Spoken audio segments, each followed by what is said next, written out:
Hey, it's Cal Ewing here, and I'm going to talk a little bit more today about doing your due diligence when investing in real estate or buying mortgage notes. Now, it's pretty much a no-brainer, I would hope, to get a good established value estimate from a professional such as an appraiser or real estate agent who can perform a comparative market analysis or a BPO, a broker price opinion. These are things you should order ahead of time before you close on a transaction to establish the value of the asset you're trying to buy. So that should be a no-brainer for most people.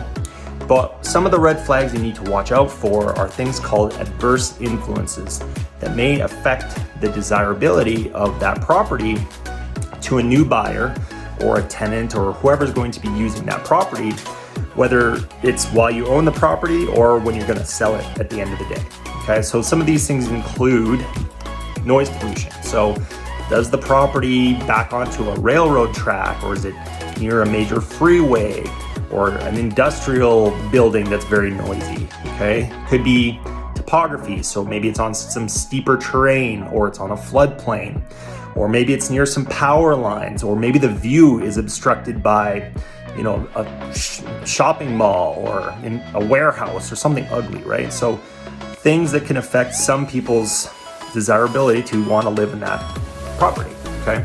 Now, sometimes that's okay as long as you understand how those adverse influences affect the value of that property, okay? Or the income producing potential of that property. And in order to establish that, you need to have either your realtor or the appraiser provide you with a value estimation that includes other sold comparable properties that also had a very similar negative influence on it, or even worse, okay? So let's just use proximity to a freeway, okay? So if your property that you're looking at is close to a freeway, there's gonna be some noise pollution there, it may affect the value, right? So if the appraiser or the realtor doesn't have at least one similar property with the same proximity to a noisy freeway, then it's hard to establish how that freeway is affecting the value of your subject property that you're considering buying, right? So you want to see how those influences are affecting other sales in the neighborhood so that you can establish the value of your own property, okay? So the red flag to look out for is when you're reviewing these reports from the realtor or the appraiser, you want to make sure that they are factoring that in and have found comparable sales that have that same negative influence so that you can see how that has affected the value of the other similar properties. And then from there, if you've got some good comparables that have that same possible negative feature, then you can move confidently knowing the value of the property and how that negative is going to affect your own property, right?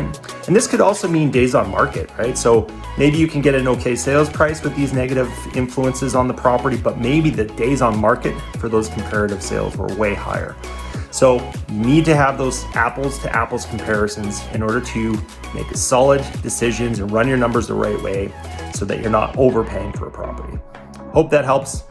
Look for more on our channel, and if you have any more questions on this topic, please reach out. I'd be happy to talk to you about it.